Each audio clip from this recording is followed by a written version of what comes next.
الجميلة الأندلس، تلك القطعة المغربية التي شكلتها الأيادي السلطانية وحولتها إلى تحفة فنية ومدرسة للعمران والحضارة الإنسانية الرائعة. الأندلس تلك الجغرافيا التي صنعت بأيادي الإمبراطورية وأزهقت من أجلها مئات الآلاف من الدماء المغربية، وحولها أمازيغ المغرب إلى جنة وإلى مدرسة تخرج منها أساطين الشعر والعلم والفلسفة وحتى الصوفية.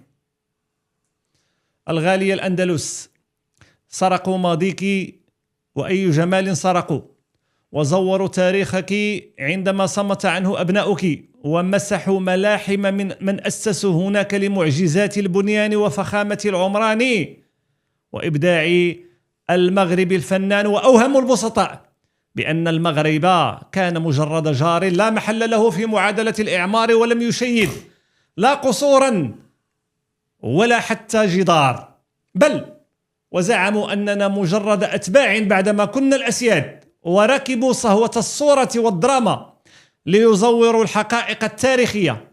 والكارثة أن التزوير كان يتم في بعض الأحيان بتواطؤ مع أيادي مغربية هي الطبيعة التي ترفض الفراغ، والتاريخ الذي لا يعترف إلا بمن حفظه، والعهد الذي لا يصون إلا من صانه. وهكذا نستنا الأندلس عندما نسيناها، وتنكرت لنا عندما أسقطناها من مقرراتنا، ولتعتنق مذاهب المزورين ومؤامرات المدلسين في انتظار أن يستفيق أصحاب الحق الذين ضلوا لقرون نائمين. لقد فتحت الأندلس بأيادي مغربية خالصة، وصنعت نفائسها أنامل مراكشية، وبنت أزقتها إبداعات فاسية، وأسست لحضارتها أفكار ريفية. وللأسف باع تراثها قوم كانوا في دولتهم من الزاهدين، ولعهد سلاطينهم من الناكتين، ولجميل المغاربة من الناكرين. قالها الأمير المرابطي يوسف بن تشفين للمعتمد بن عباد بصراحة لا تحتاج إلى مواربة: أنا مغربي، في عبارة شكلت سك ارتباط الأندلس بعدوة المغرب وبداية عصر النهضة في منطقة حولها المغاربة إلى مركز العالم ومنتهى الحضارة وقبلة العلم والعلماء عن استحقاق وعن جدارة.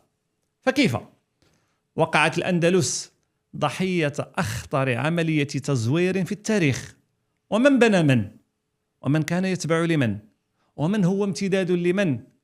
وكيف نعيد الاعتبار لجزء أصيل من تاريخ وحضارة الإمبراطورية المغربية بعدما باع القوم هذه القطعة الغالية وبكوا عليها مثل النساء بعدما لم يحافظوا عليها مثل الرجال؟